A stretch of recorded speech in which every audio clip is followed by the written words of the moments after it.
Thanks for joining my talk on real-time reconstruction of letter shapes in the mind's eye. My name is Rick van Hoof and I'm a PhD candidate at Maastricht University. My supervisors are Dr. Mario Zende, Dr. Joel Reitler and Professor Rainer Goebel, who is the head of our Cognitive Neuroscience department. As this talk is pre-recorded, please save your questions for the end of the talk. Brain-computer interfaces, or BCIs, allow direct communication between a brain and external device. For people with severe motor disabilities, such as people with locked-in syndrome, you can imagine how having an alternative way to communicate has a dramatic effect on their life and the life of their loved ones. And even though a real-time fMRI-based BCI is relatively expensive, these people rely on technology on a day-to-day basis, and this research may lead to a new portable and patient-tailored BCI solution. In 2013, Nacy and Owen showed in a case study that patients diagnosed with being in a minimally conscious state or vegetative state were able to follow commands when asked to count, and able to communicate by focusing selective attention. So they were instructed to count if their answer to a question was yes, or to relax for no.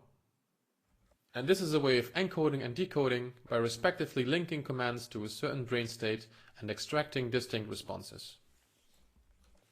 Similarly, a study from our research group showed that any letter can be robustly decoded by means of mental imagery strategies, such as inner speech, mental calculation, and motor imagery. However, this is a rather indirect way of encoding because it recruits brain areas which are unrelated to the message. This can feel unnatural and cause high cognitive load during communication. We are therefore interested in a model which allows direct encoding, where brain activity directly corresponds to the encoded message. Luckily, parts of our brain are retinotopically organized and encode the visual field in a spatial cortical map. This encoding model is easily invertible with population receptive field models by projecting the retinotopic voxels back into the visual field.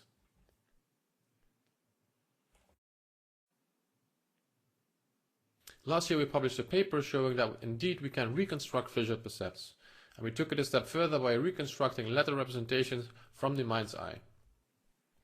So the images of letters H, T, S, and C, as shown here in the bottom row, are retrieved from brain activity in the absence of visual stimulation.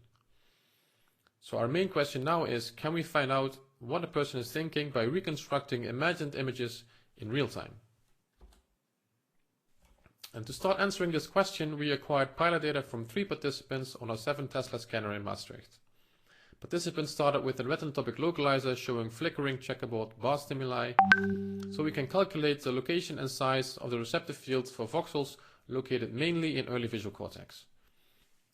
In the real-time experiment, subjects are cued to imagine a letter shape, and while the subject is performing imagery, we invert the voxel pattern activity back into the visual field.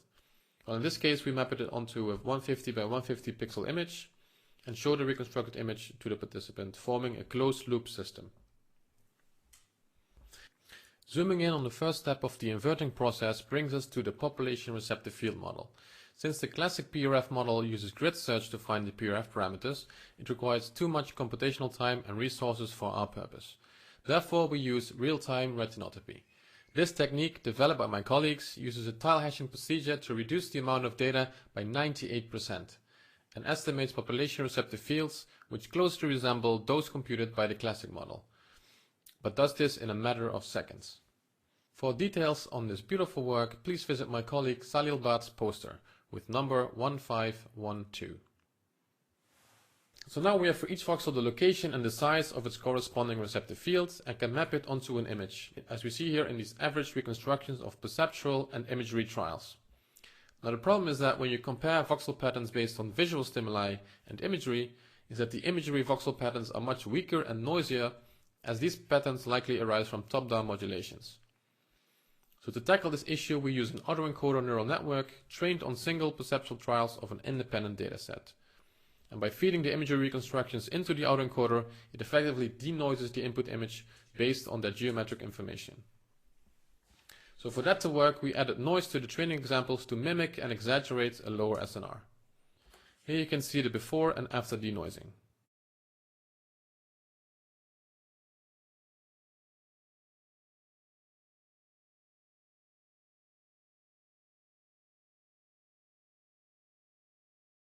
For our real-time experiment, we want to pre-train the autoencoder for a subject that it has not seen before. And to make this possible, we need examples of many subjects. However, when combining voxel patterns across subjects, it is difficult to perfectly align that data. So we solve this by combining single trials in image space, instead of combining the MR data. So now we have the pre-trained autoencoder and the PRF estimates from the retinal topic mapping run and can start the BCI experiment.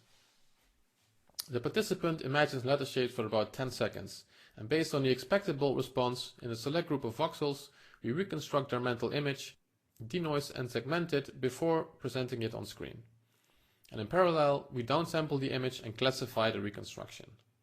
Actually, we plan to acquire more data and expand to 4 letters before presenting our work here today. Unfortunately, the situation in the last couple of months made this impossible.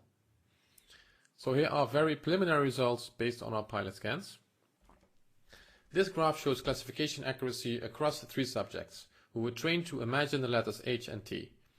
Each bar indicates a single run in which there were 10 trials. Participants seem to struggle in their first attempt. However, the overall accuracy is pretty remarkable, being around 80%.